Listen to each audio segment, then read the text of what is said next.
I was trained as an economist, so I got my PhD in economics and didn't really work on fisheries until I moved to UC Santa Barbara for my first academic job. And as a professor there, I started to get more and more involved in different research projects, and one of the strengths of that campus is marine and resource issues.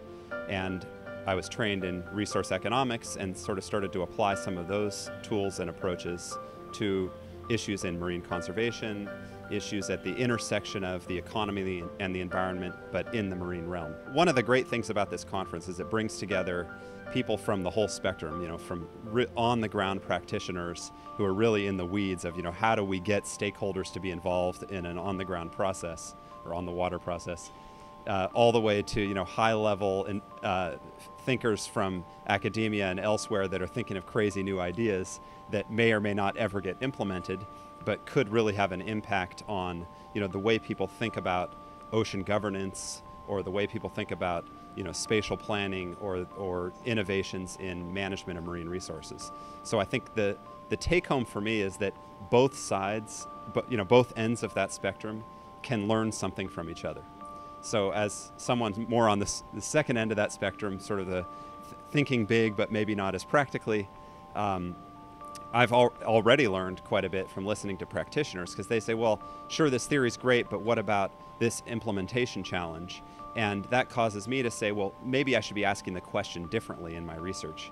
And I hope that it goes the other way as well. Some new idea that's never been tried might be worth thinking about even at the practical level.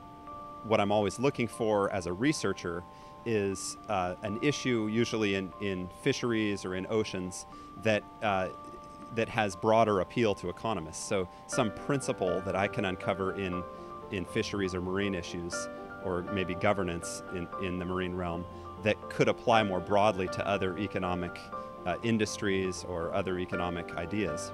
At this conference, one of the big themes is ecosystem services. So what are the services we get from the ocean? So it's not enough anymore to just say, well, gee, we got to conserve the ocean because we care about it. You have to justify why you want to conserve it. And the reason is that there are always conflicts and trade-offs. And so the question is, how can we illuminate those trade-offs? And how can we identify sort of false trade-offs between the economy and the environment? Often they'll go hand in hand, but we have to look closely to find those nuggets where you can get an environmental improvement at no cost to the environment, or at no cost to the economy, simply by changing management in some way.